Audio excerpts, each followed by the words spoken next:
then we begin to recite our sutra.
Substance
received the Sutra on the 42 section spoken by the Buddha. We are on section 36. So good evening, my dear Shenmo. Today is December the 26th, right? 2018. Welcome for tonight meditation and Dharma talks. Everybody have wonderful holiday so far. Anything that bother you? Traffic, gift. Everybody have enough food to eat, enough gift to receive. So tonight we continue on the Sutra on 42 sections spoken by the Buddha. So we have 2 more lectures left this week and next week. We will done with this Sutra. So after that we are free to go anywhere you like to go. So tonight we study on the section 36. 36. So as you know, the Sutra spoken by the Awakened One, when we study this Sutra, it helps us to practice for our daily life, and it also helps us to contemplate during our life, put into practice. Sometimes in life we have a difficult time in our situation. Sometimes Sutra helps us to remember, and sometimes the slowly things come us with difficulty. We can remember this Sutra and put into practice. So Marcus, can you read section 36 for us? Sure. The sequence that leads to success. The Buddha said, "It is difficult for one to leave the evil destinies and become a human being. Even if one does become a human being, it is difficult to become a man rather than a woman. Even if one does become a man, it is difficult to have the 6 sense organs complete and perfect." Even if the 6 sense organs are complete and perfect, it is still difficult for one to be born in a central country. Even if one is born in a central country, it is difficult to be born at a time when there is a Buddha in the world. Even if one is born at a time when there is a Buddha in the world, it is difficult to encounter the way. Even if one does encounter the way, it is difficult to bring forth faith. Even if one brings forth faith, it is still difficult to resolve one's mind on Bodhi. Even if one does resolve one's mind on Bodhi, it is difficult to be beyond cultivation and attainment. Okay. So this section 36, the Buddha talked about the sequence that lead to success. He talked about the 9 steps that help us to guide us to become a better person. So the first he talked about is difficult for one to leave the evil destiny and become a human being. This means that this is the evil destiny. There's 3 evil destiny. There's the 3 types. The first is hell, the realm of hell. The second, the realm of hungry ghosts, and the third is the realm of animals. So he considered this lower realm. So in the Sutra, the Buddha said there's 6 types of realm we live in. There's heaven, there's asura, atula, human, animals, hungry ghosts, and hell realm. So that is the 6th realm. So below human, there's 3 realms that we should not go there. There's hell, there's hungry ghosts, and there's animal realm. Because those he considered lower class.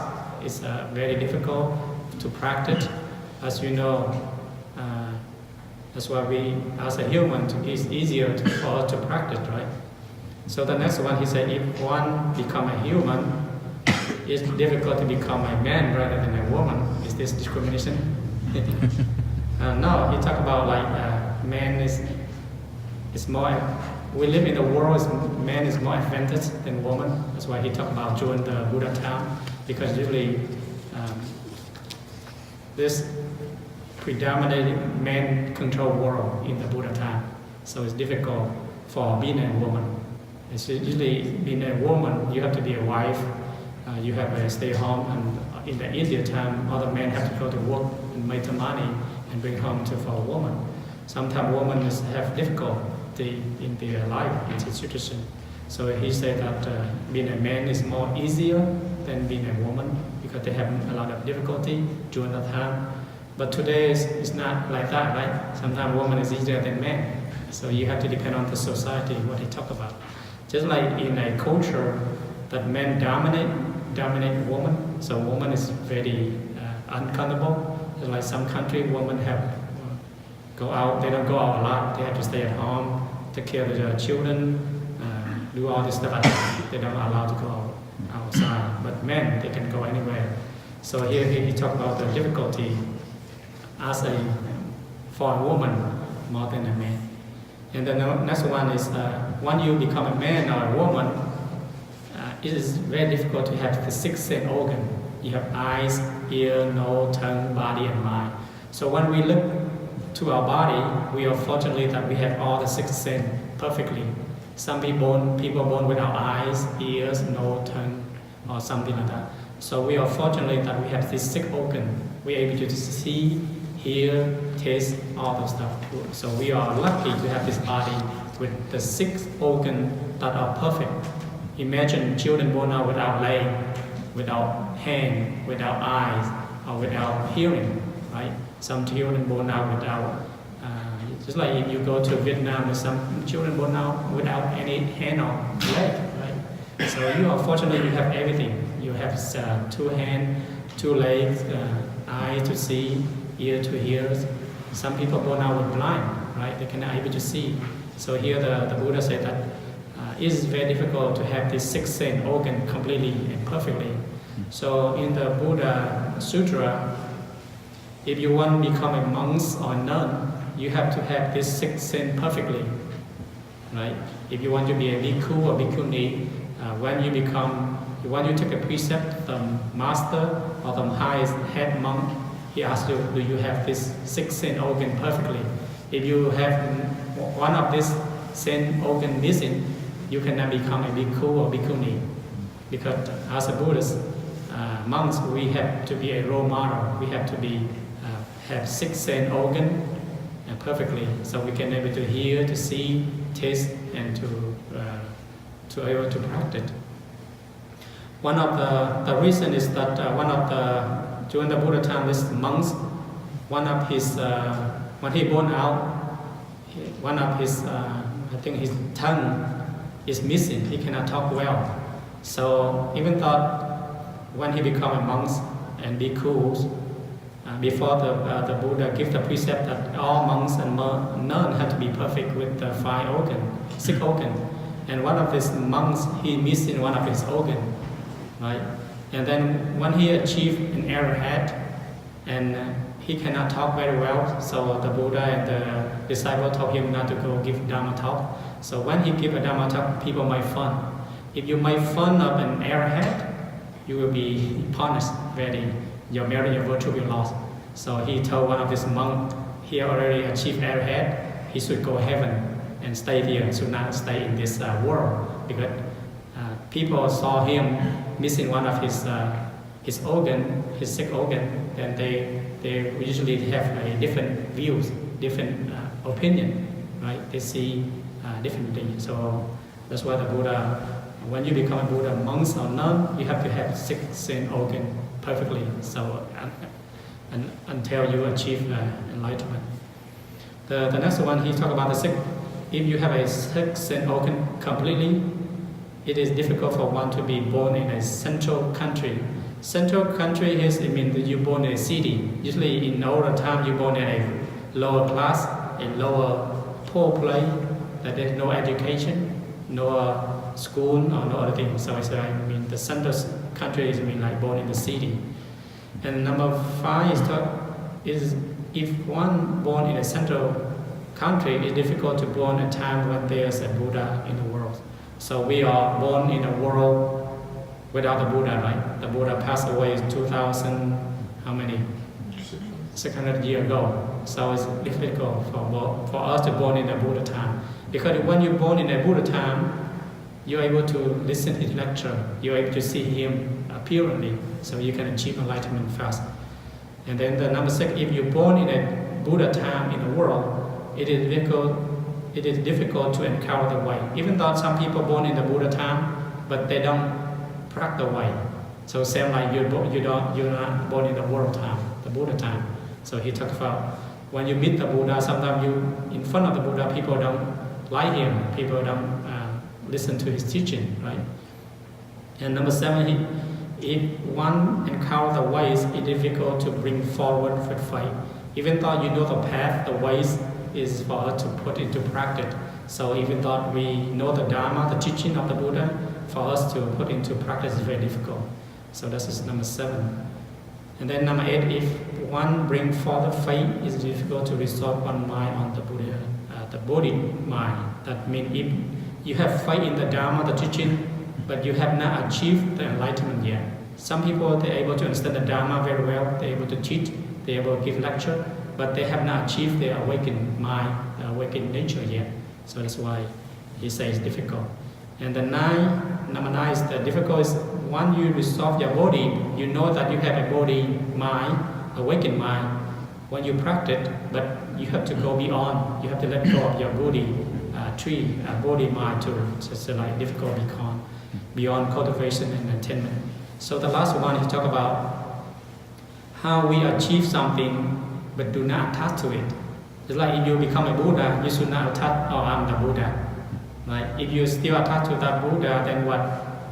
You have the ego, right? Just like you are a mother or a father. Oh, I'm a mother or a father, you should listen to me. If you attach to a mother or a father situation, then you have that ego, right? Sometimes a mother play a child role, or sometimes a child play a mother role. So it depends on the situation you can practice. So whatever role you choose to be, don't attach to it, right? So here the Buddha say, when you achieve enlightenment, don't attach to your enlightenment, because you attach to enlightenment, that means you have this ego inside, right? So he said that when you achieve something, try to let it go, don't hang on it. If you hang on it, you still have this ego. So the last difficult is very hard to practice unless you are fully achieve enlightenment and arhat. It's like the Buddha. Okay, we on this is the section 36. So when we look back to ourselves, we are fortunately born in this world, and we have lived in a country with peace and calm, and then we have a job, we have a family, we have a sixth sense organ, right? Some people are born without any eyes, ear, nose, tongue, or body, right? So we are fortunate, we have everything. When we're sick, we have medicine. When we're hungry, we have food. But if you're born in a third world country, when you're sick, there's no medicine. When you're hungry, there's no food, right? So just like, as you know, in United States, we have fortunately that whoever sick go to emergency room, either you poor or rich, they will what? They will trick you first. Doesn't matter you are poor or rich. But if you live in a poor country, first you have money. If you don't have money, they just put you right there. Right? Just like in Vietnam, you have money, you go first. It doesn't matter how many days you're waiting. You have money, you just jump in and pay them first and go in treatment. So we live in a country that is very lucky that it doesn't matter you have no money or have money, you go in there, they will take care of you first, cure you, help you to be healthy first. Then they will send you the bill, right? But in other countries, it's different, right? But fortunately, if you are poor, they treat you well, they send you a lot of bill, you don't have money, then you don't have to pay. The government will pay for you, right?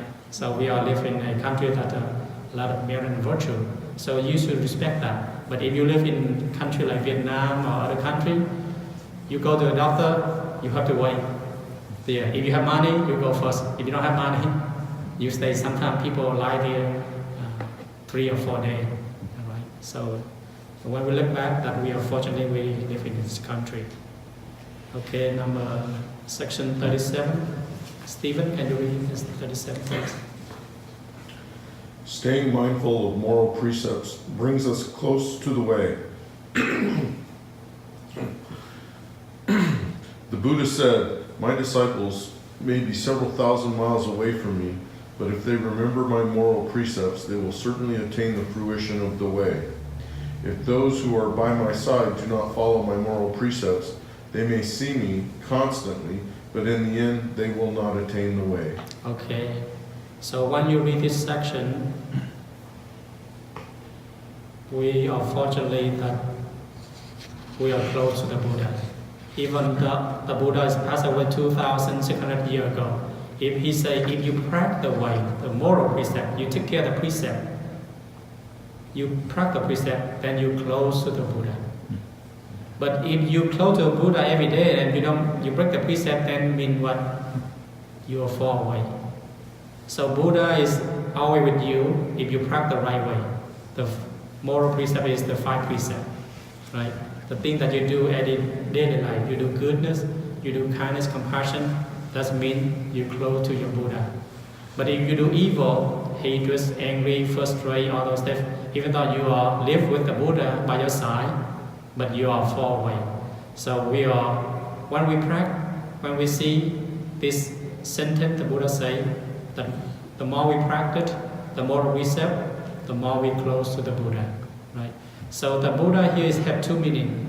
The first is the Buddha Shakyamuni Buddha.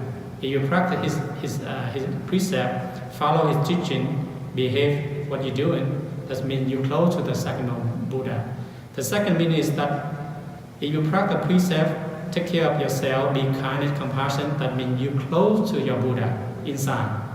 But if you do opposite, then you fall away from your Buddha nature, right?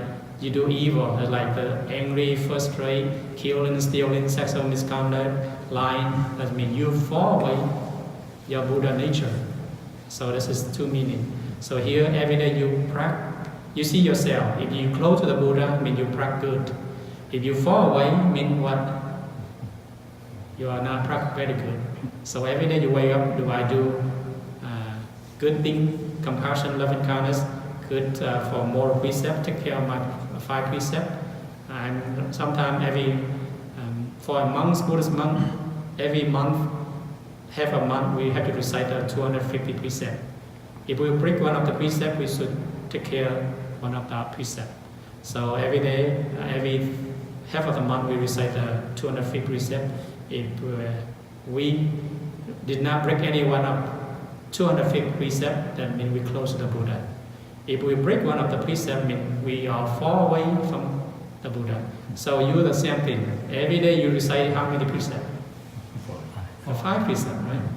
No killing, no stealing, no sexual misconduct, no lying, no intoxication. Mean if you practice 5 precepts, mean you close to your Buddha. If you break one of the 5 precepts, that means what? You are far away from your Buddha. So here his teaching is very simple, right? Everything is depend on you. You choose.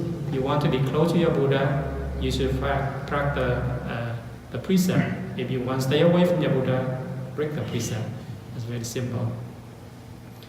And then the last sentence, he said, if those who are on my side do not follow my moral precept, they may see me constantly, but in the end, they will not attain the way. So even though they are close to the Buddha, but they don't practice, then they are far away. This is similar one of the patriarch, the 6th patriarch is Renton. When he gave a teaching, he said, if you believe in me, even though you are far away, 1,000 miles away from me, you are close to me. But if you close to me, you don't practice my teaching, then you are far away. One of the Renton Sutra said that. Renton is one of the patriarchs. His body is still in China, so that's his teaching.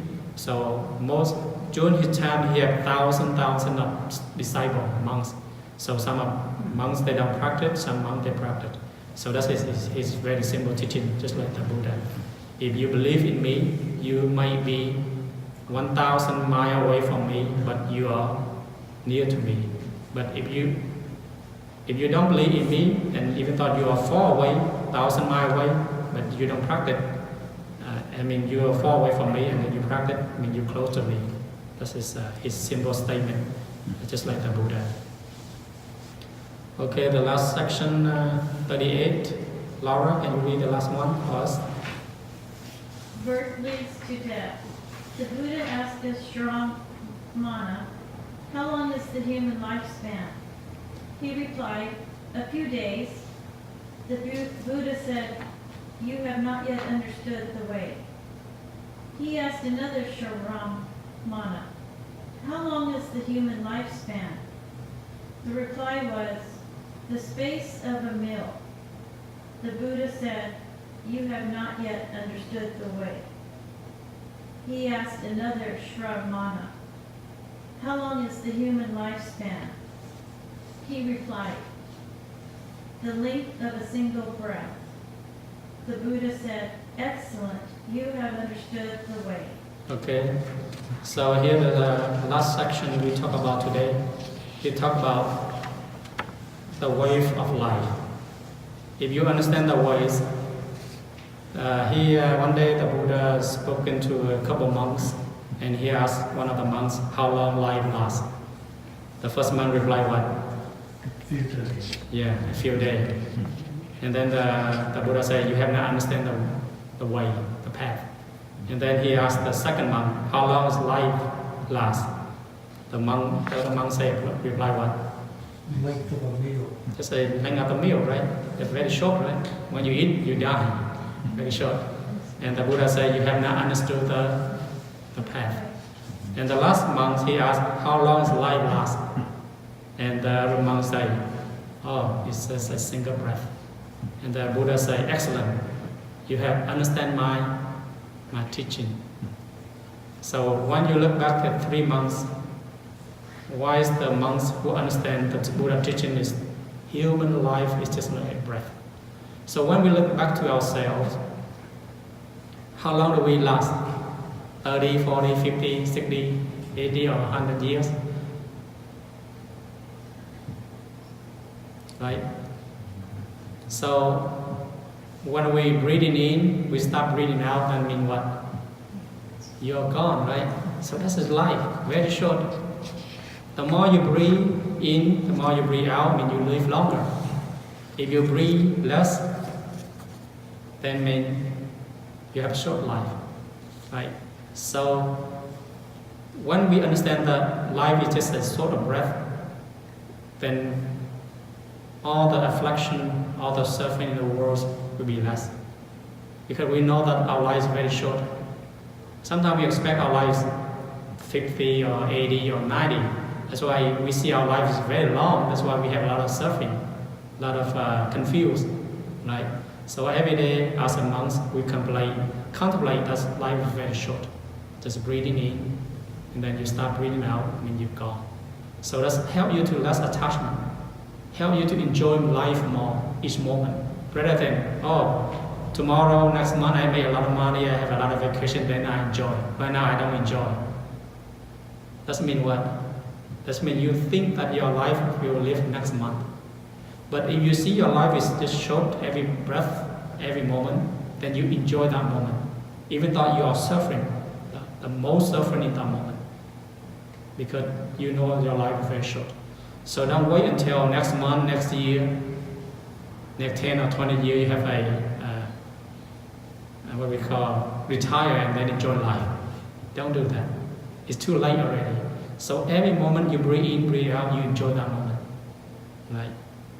Without that breath in and out, then if you continue breathing, mean you continue living. If you stop breathing, mean you're gone, right? So our breath, our life is that short.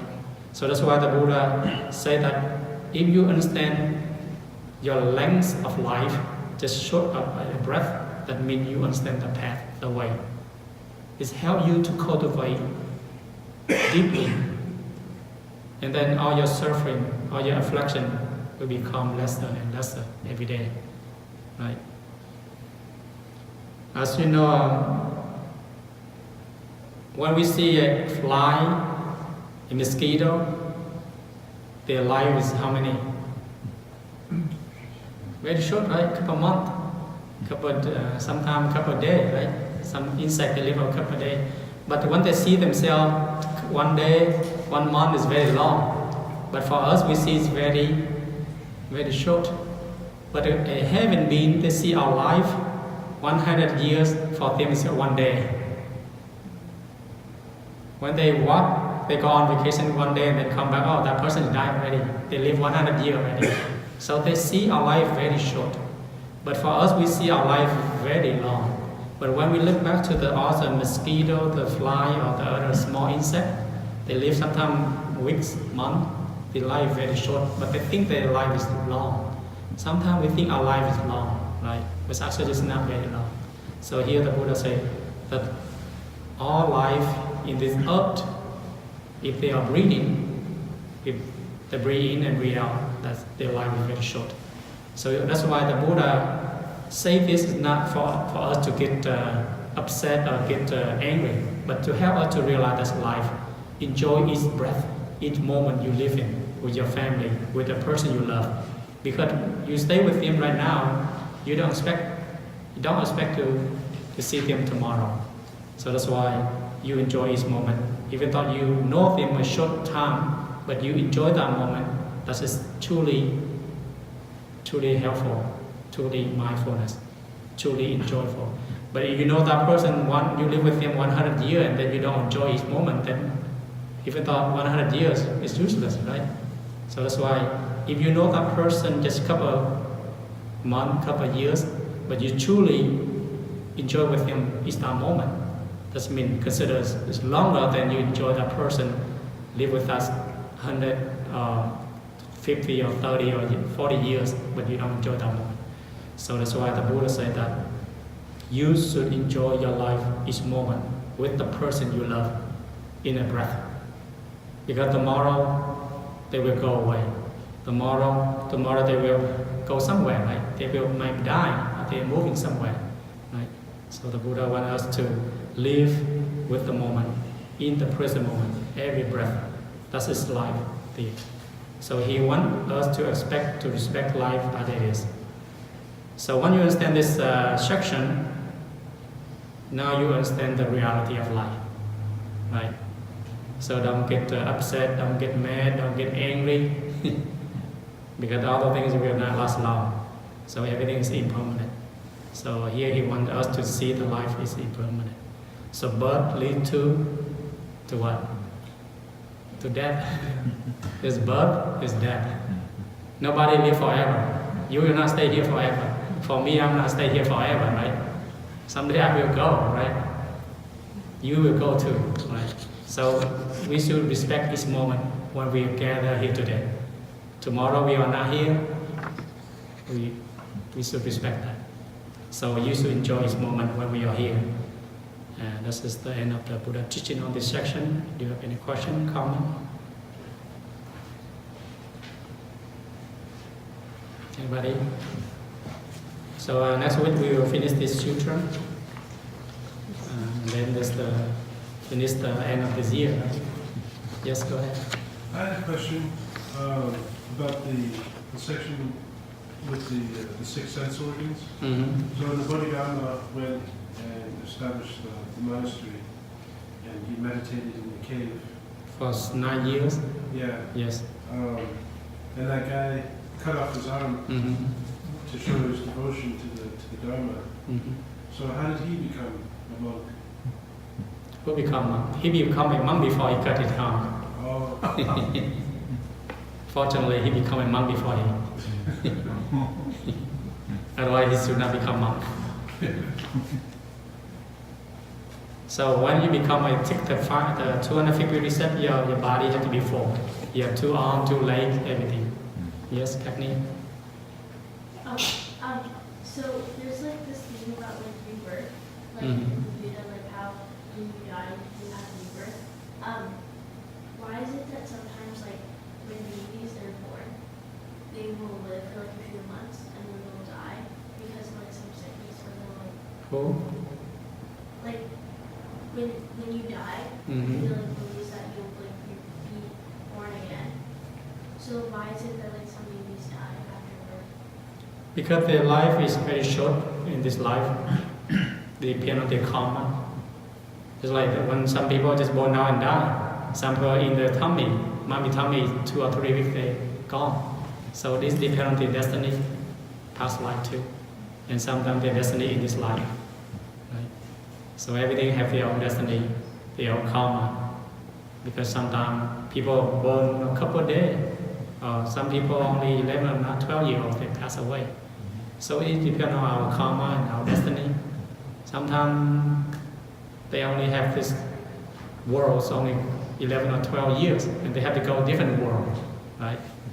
Some people have 100 years, and sometimes they don't want to go. Right? So it all depends on our karma, our destiny, our past karma. So this is a good question. They might be born a different person, right? Even though they are not this person, but they're born a different person, but you don't recognize him. Right? Okay, next question. Go ahead. Ty, in section 36, it's related to the question about the sense organs being perfect, being a requirement to be a monk or a nun. Yes. Is that still the policy, or is Yes, that that's the changed? policy when you take the 250 precept. It's like you have your eyes, you have to be not one of the arm missing, not one of the legs missing. Yeah. Because one of the thing is that the Buddha wants us to be perfect. When we wear a robe, we have to be a model for human. If you one of your legs missing and you are monks and people make fun of you, then if that person achieve an arrowhead, then these people will lost their merit and virtue. Right? What if you can just see a little? I mean, you see a little, it's okay, but you have to have eyes. Or If you are blur or something like that, it's different. Right?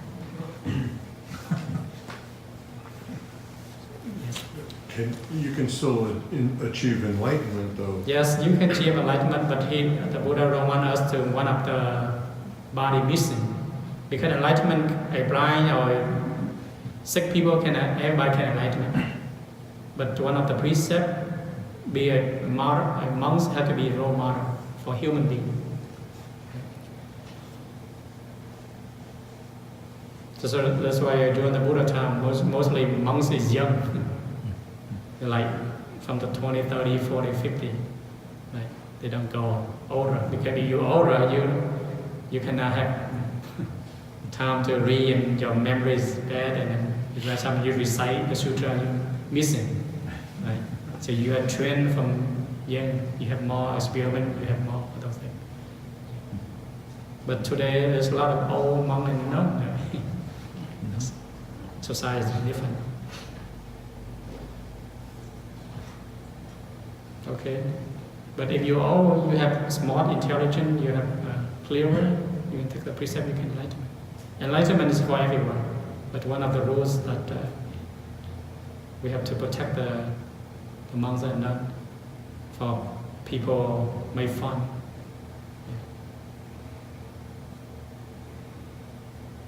Yeah. And then the people make fun of that person, then they will lost their merit and virtue. Okay, anybody else?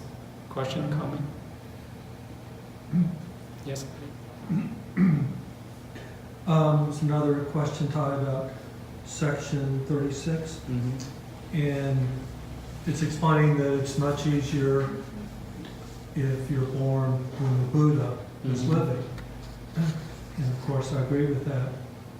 But is it possible that we're relatively close to when the Buddha was living? Because just like the section 37 we read, you say even though you are not born the Buddha time, but you practice the Buddha teaching, then you close to him.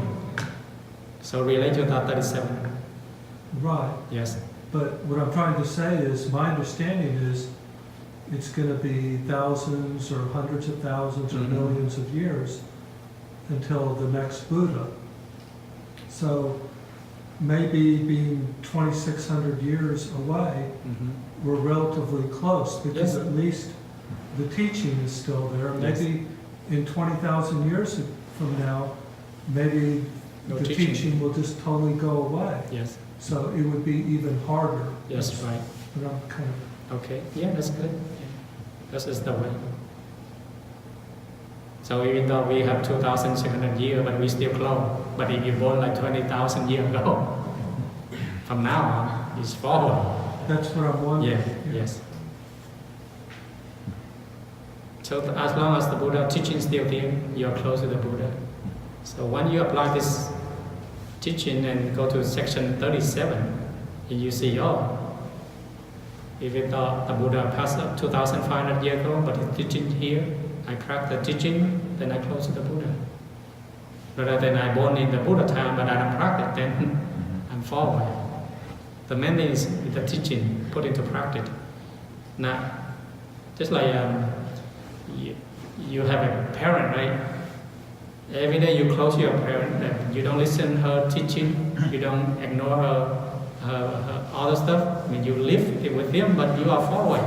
But you live somewhere far away, but you listen, respect her, listen to her teaching, take care of her, then you close to her.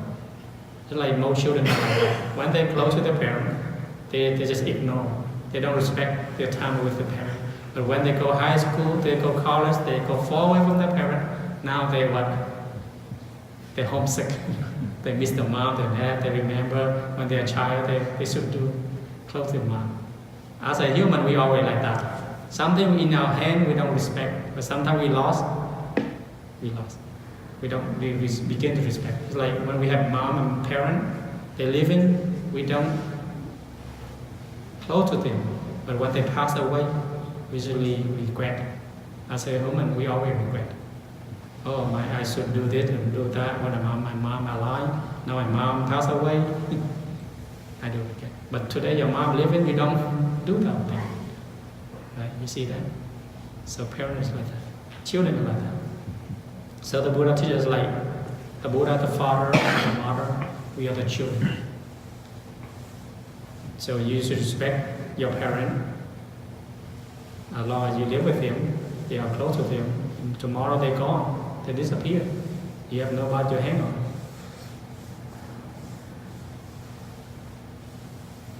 And then we begin to regret. Okay, anybody have any problem? Any question or anything that you'd like to share with Shanga?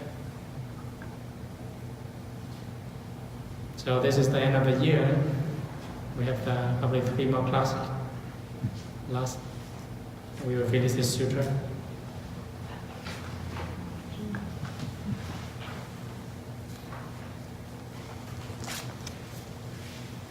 Anybody have any question, comment? Yes, Daniel. Well, Joe, you have a question? Let Joe ask a question. Actually, yes. Yes, go ahead. I wrote it down. I'll just do it from memory. During the week, I have a lot of questions, but when I'm here in the monastery, my monkey mind becomes quiet, and all the questions become irrelevant. But this condition is not permanent. Once I leave here, the monkey mind becomes agitated once again, and the questions come back. How do I transcend this duality of agitation and stillness? How do I transcend and go beyond my own questions? Oh, very simple. Shave your head and come live here. What if I just shave my head? We have a lot of room down there. You can come and stay with us. Generally, when we live in a group of Sangha, with mind, calmness, the energy, we flow, we have less question. But we go out with ourselves, we have by ourselves, without this Sangha energy, usually our mind is so agitated. Right? So don't worry about it, just observe and see the question, and always arise, where this question coming from? We ask ourselves, where this mind come from? This question arise come from. The more you look deeply, the more the question, sometimes the question answered by itself. You don't have to answer, or you don't have to depend on me to answer. You can answer yourself by look deeply at that question. Because inside the question, there's answer already. So don't expect other people answer your question. That's why during the Buddha time, before he became Buddha, he had a lot of questions. He wanted people to answer his question. But he realized that, oh, his answer or her answer is their answer, not my answer. So I have to arise my answer. Right? Other people help you to analyze, to see the answer, but you have to find your own answer. If your own answer is more perfectly, more truly, more truthful, other people sometimes it's right, but you should not. Then you have to depend on the answer to see your answer. So every time you have a question, you ask, where this question come from? Do this question, is this necessary for me? Is it helpful for me? If it's not helpful for me, then I will let it go. And sometimes the question you meditate is answered by itself, right? That's why we say doubt. If you have small doubt, you have small enlightenment. If you have great doubt, then great enlightenment. I mean, even though we call tiểu ngộ, tiểu nghi tiểu ngộ, đại nghi đại ngộ. I mean, you have small doubt, you have small enlightenment. You have a long, bigger doubt, you have bigger enlightenment. Sometimes doubt help you to achieve enlightenment. So make sure when you have question, ask yourself, why do I have this question? Where does this question come from? And then you put this question through your meditation, and then you will find for yourself. So you choose the first answer or the second answer. Choose to come to live or choose your answer. Or to go home answer yourself. I'll meditate on questions. Okay, that's on the good. answers. And not be attached to the answers. That's because right. they're permanent. Okay, then your question. It's not really a question, it just Okay. strikes me that everything moves so fast. 20,000 years ago, we didn't even have the wheel. And We have a now, wheel. 20,000 years ago? I think we have a wheel, right? I'm not sure about that, Ty. What kind of wheel? A car wheel or? A round wheel, like for a carriage or a cart. I think that you're the king and the prince, they have a wheel, right? Remember the story of the prince? Right, You that want- was like 10,000 years ago, but Ah, 20,000 years ago. you say 20,000 years. 20,000 times. You went back to the future or something? Right, we are in the future, I see. and everything moves so fast, Yes. and we have all this technology. So, 500 years ago, people didn't even have electricity, Yes. and things. I think we have were- electric, but we don't know it. It's like you walk in and then shock somebody. Right, they Lightning. didn't know it. Yeah. They didn't have any. Yeah, we use. have it, but we don't know it. Actually, we have everything, but nobody discovered yet. Nobody had discovered it. Yes. They had batteries over 5,000 years ago. Oh, yeah, there we go. See, All right. Well, make sure you go back to your research. we didn't have any kind of electric motor I see. or anything like that, and now everything is incredibly advanced. And there is a point to what I'm saying. So we have all this technology, so that like even the poorest person has much more capability than the richest person who lived, say, 1,000 years ago.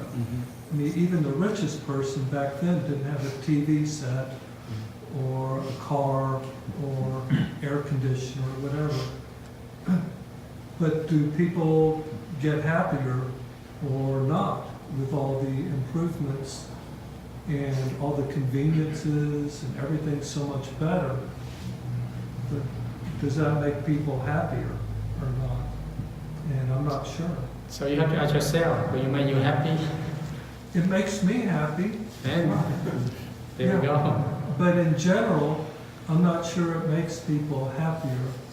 I think it's everything is depend on there's a knife tool blade, depend on how you use it. Depend on people use it. If you are deep to it, you are abused to it, then it's not good. But you use the mindfulness and understanding how you use it. Everything have two-way situation. That's my point of understanding. Yeah, I think. ask that question though? Huh? Why do you have such a question? Well, as I said, it wasn't a question. It was actually more A comment. a comment Yes. that I see everything being so fast. It's just something that I'm bringing up that I observed. It's rather obvious. I'm sure everybody That's what I meant. observes. Comment. Right. I'm sure everybody observes the same thing, that that everything is accelerating and there's just all this incredible amount of conveniences and technology, but are people happier because of that? Obviously, they live longer because of that, but I'm not sure that they're happier. Everybody happy in here with this technology? I've thought about that. Yes. I'm sorry, Daniel. 2,000 years ago, things were pretty bad. Look what they did to this guy named Jesus. Well, in a way they were, but actually the historians think that that period of time during the Roman Empire, that people maybe were happier then than at any other time. You can read the books by Will Durant, who's one of the greatest historians, and he's looked at all the different periods of time.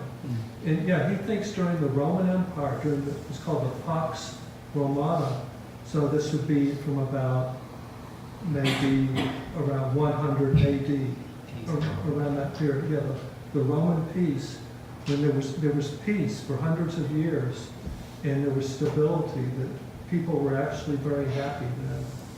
I mean, not the slaves, but the other people. That's what I meant when I said that. And what it means is when you make such a statement, I think you already had the answer in your mind that people back then were happier. And I think that living a simple life tends to make people happy. And for me, simple life doesn't mean that you shouldn't have these advanced technology. But what it means is don't let it, enslave you. The other day I went to shopping mall and I saw this advertisement on the billboard. There's a statement saying, "Get social," and below that there's a picture of a girl looking at a phone. And below that is Facebook. Yeah. So that makes me laugh because get social nowadays means looking at the phone. Get social, Yes. right? That's ridiculous. But if you know how to use the social media, that will serve you. So living a simple life is something that you need to practice. It doesn't mean that you don't need this technology. It could help you, but again, try not to be dependent on that. Then maybe people will be happy, but it's hard. Hey Daniel, I know quite a bit about the Roman empires, and I think the only people that are happy are those that have attained a certain level of enlightenment and peace in any time. They've made their peace, and there was a lot of suffering and hardship, and it depended where you were and who you were. And it's the same story even today. So it's all a matter of attaining the Dharma and living in harmony with it, in my opinion. So are we live in the moment or are we living forward here? Compare contract. Don't waste your time on this. Okay. Then give out that comment. Okay, anybody have any other suggestion, comment? I've got a type Yes. of question. I know the answers are in me, but I've been kind of playing with this one. It's kind of a fun one. It's about desire and motivation. So supposedly desire leads to suffering. But let's say all the athletes right now in the world who are practicing every day for hours a day to win a gold medal in the next Olympics suddenly became enlightened and they lost all their desires. Where will the motivation to continue practicing come from? You have your thing? I ask myself that question when I pick up a new... So you should not ask yourself, you should ask them because you are not in that situation. So don't worry about it. Worry about yourself. Sometimes we worry other people problem.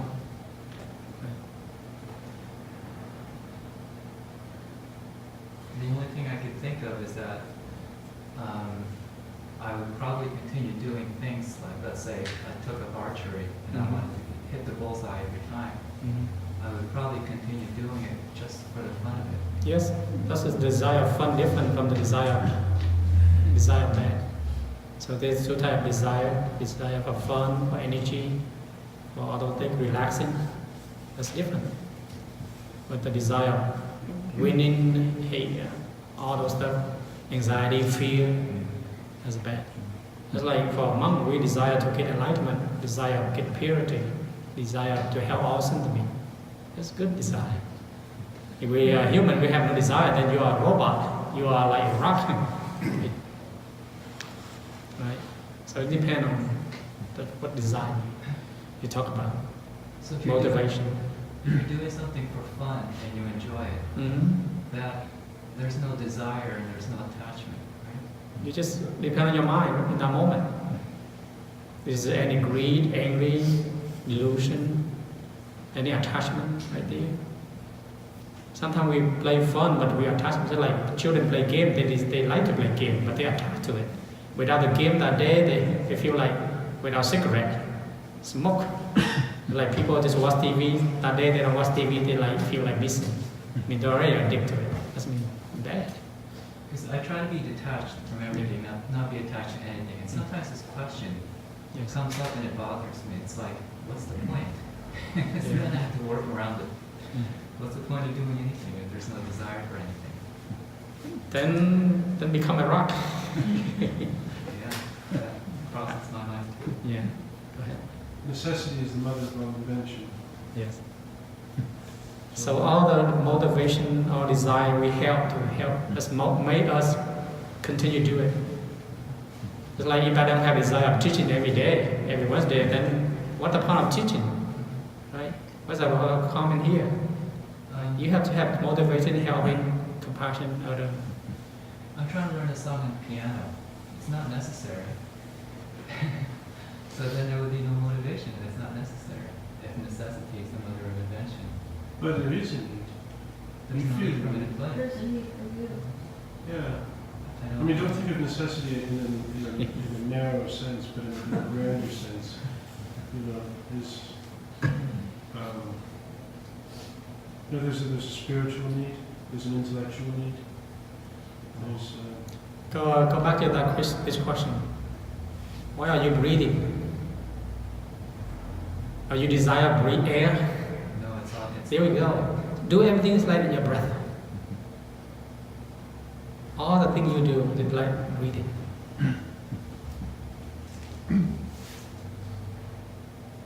And you will find.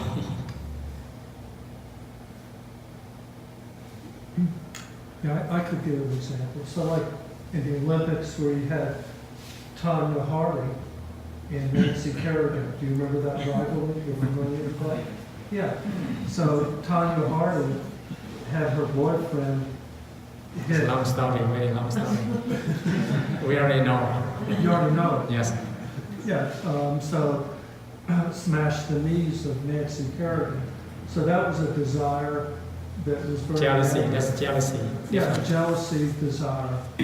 Whereas the desire to just excel at figure skating, that's very natural and beautiful.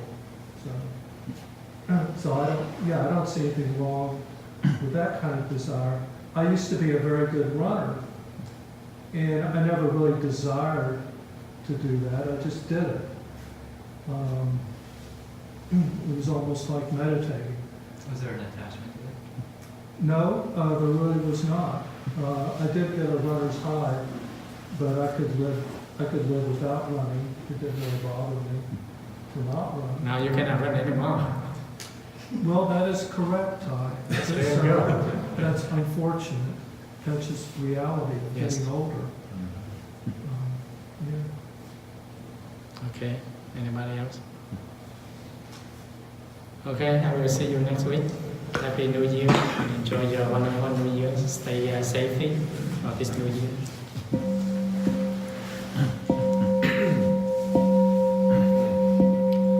Living being or innumerable, I vow to save them all. Affliction or illness, I vow to wreck them all. The Dharma, the uncountable, I vow to study them all. The Buddha ways and excelled, I vow to attain it. I vow that the merit and virtue from this world goes everywhere, and reach everyone, so that all of us and all living beings realize the Buddha way.